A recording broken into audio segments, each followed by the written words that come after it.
Back to our local arts community. I'll talk more about that later.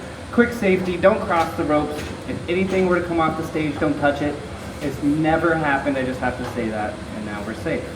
On to the team. Lead glassblower for this demonstration will be Paul. Let's all give Paul a nice good afternoon. Thanks, everybody. The assistant will be Matt.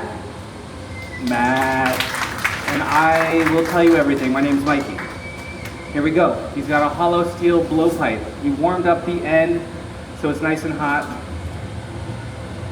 And now he's gathering molten glass from our melting furnace. This furnace holds 200 pounds of molten clear glass. It's running at 2200 Fahrenheit, 1200 Celsius.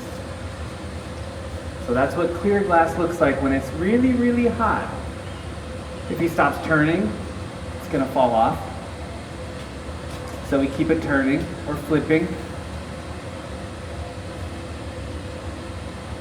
And then the next step is to introduce the bubble. And we want our bubble to come out nice and even. So he's gonna shape the glass with, I don't know yet, a block. It's a chunk of wood carved out in our ideal bubble shape. So we shake that up. When he's ready, he's gonna put air into the mouthpiece end. He'll quickly trap the air with his thumb. The air will go through the pipe into the glass, making our bubble. Here we go. Air trapped in the tube. Keep your eyes on the glass. Whoa, there it is. Did you see it? We only do that once. So that's our starter bubble.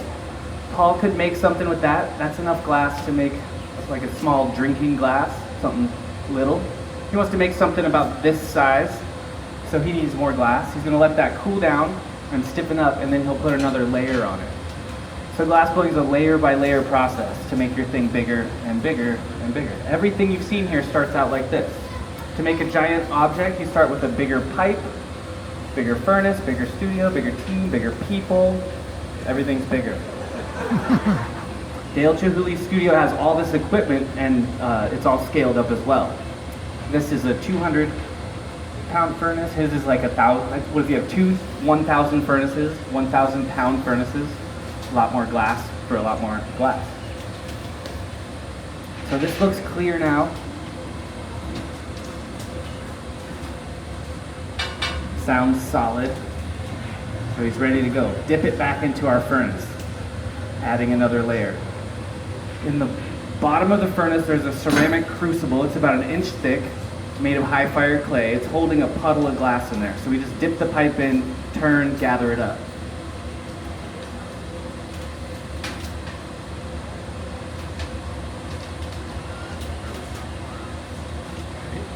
Roll through some color.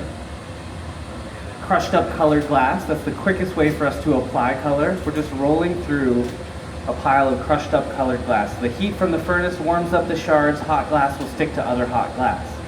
So you can see it's just coating the outside with this speckly, I don't know, kind of off-white color.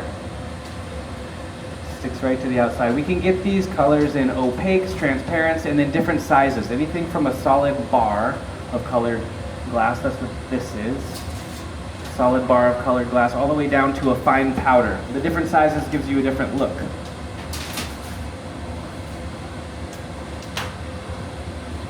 So we'll see what he wants to do next. We're going to melt that in. This is the reheating chamber, same temperature as the furnace, 2200 Fahrenheit, 1200 Celsius. There's no glass inside this one. So we get here about an hour before our first show, light that one up, work out of it all day, and then it gets turned off. The furnace that holds our clear glass over here, this stays on all the time. We never turn this off. They typically stay on for a couple of years, and then you want to replace the crucible that holds the glass. So you rebuild the crucible, or you purchase a new one, take it apart, put it back together. But we blow glass every day. We need glass to work with. So a second roll of color through like a transparent, I don't know what it is. What is it? Aurora Rockledge. Aurora.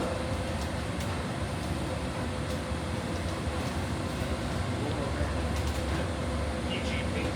It's a peachy pink. And then we'll melt that in.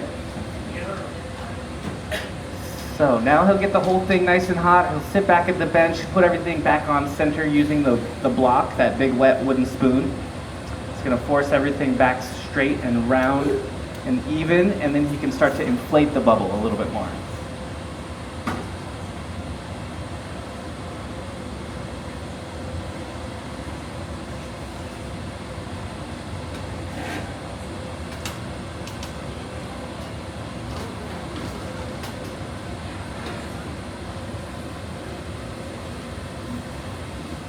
So shape that up.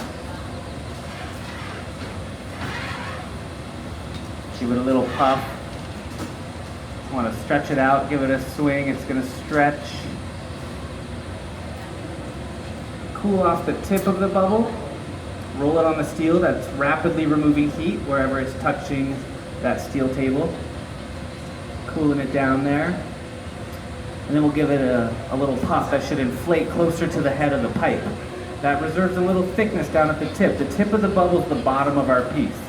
So we like to keep just a little extra glass down there. So back at the fire, warming it up. We'll see what he wants to do next. This next heat, we should kind of send it in a specific direction. If you want a taller piece, you're gonna let it stretch out. All right, hello there, big man. Shaping with this little flexible pad. We call that the Seattle Times newspaper. Now he has the jacks. He's carving in a line just past the blowpipe. So that's going to be where we can break it off the pipe later on. Everything that we make, it has to have some sort of line in it so you can break it off the pipe.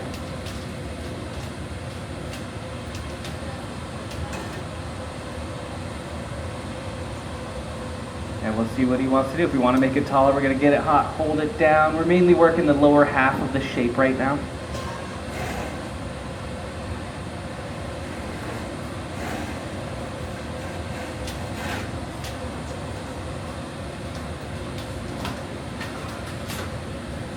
Newspaper squeezing, you can see, you just squeeze and turn, carve that little line in.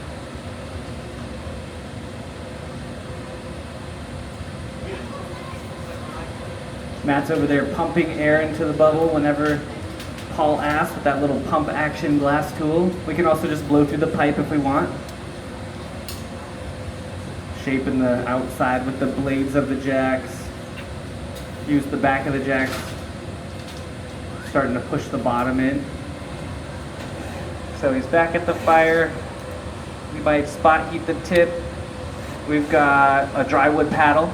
If he wants to use, he can use that to flatten. He could use the back of the jacks like a metal paddle. Sometimes we cap the pipe for each other when we push the bottom in. That gives us a little pressure to push up against.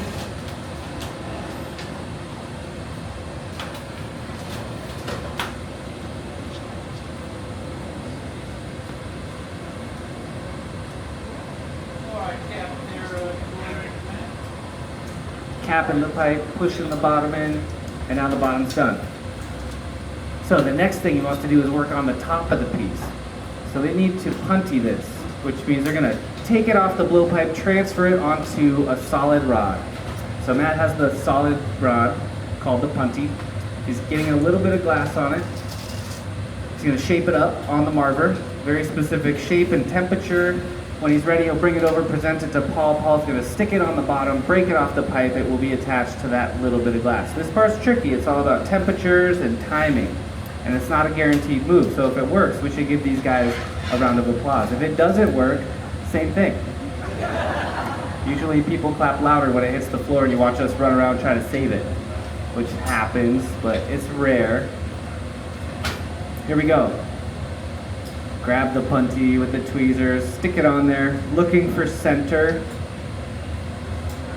And then when he wants to take it off the pipe, we're gonna use water. He'll put a little bit of water on that line we carved in earlier, and then he'll tap the rod. Here we go. Water and a tap. And it comes right off. It works. Doesn't always work.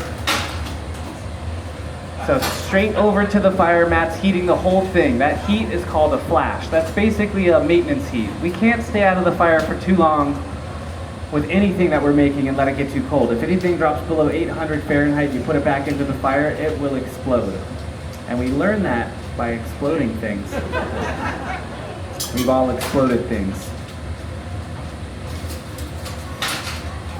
So now we're attached to that puntee. He needs to be careful. If it gets too cold on that connection, it's going to want to fall off. So he needs to keep that warm, and then he's going to spot heat the top and get ready to affect that area.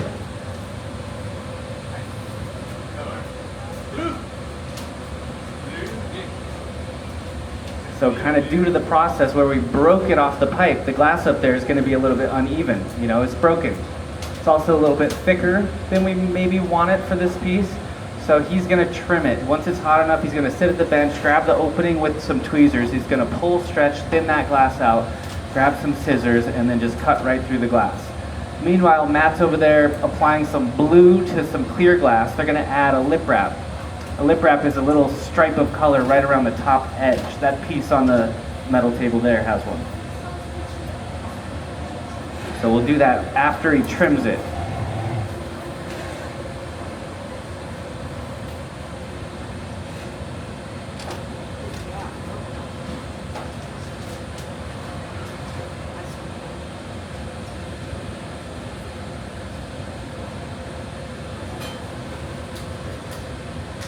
So first pull, stretch, thin that glass out. Grab the scissors, cut right through glass, just like that.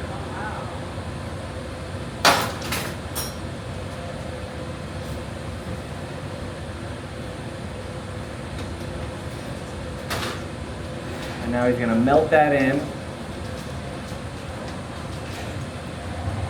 He'll sit back at the bench, he'll adjust the opening size, shape, temperature. When he's ready, he'll call Matt over. Matt's going to bring the little bit of blue, and then he'll stripe it right around the top edge.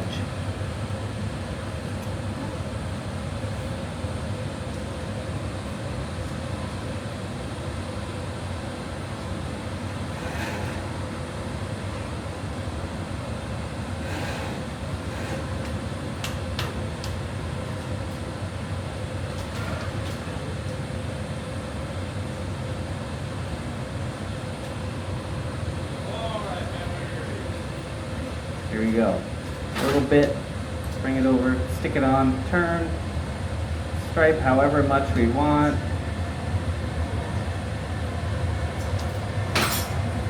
Pull back, stretches it out, pulls itself off.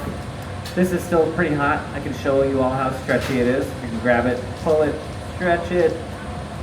Hot glass will stick back to hot glass. This area is holding its shape, and that's because it's cold. So it's so thin that all the heat just dissipates immediately. The thicker areas are going to hold the heat for longer.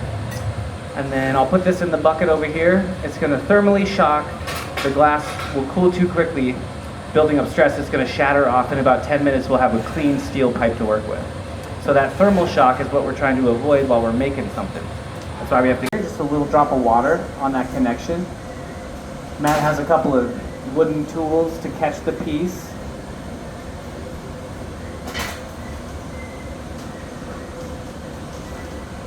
Here we go, water and a tap, and it comes right off.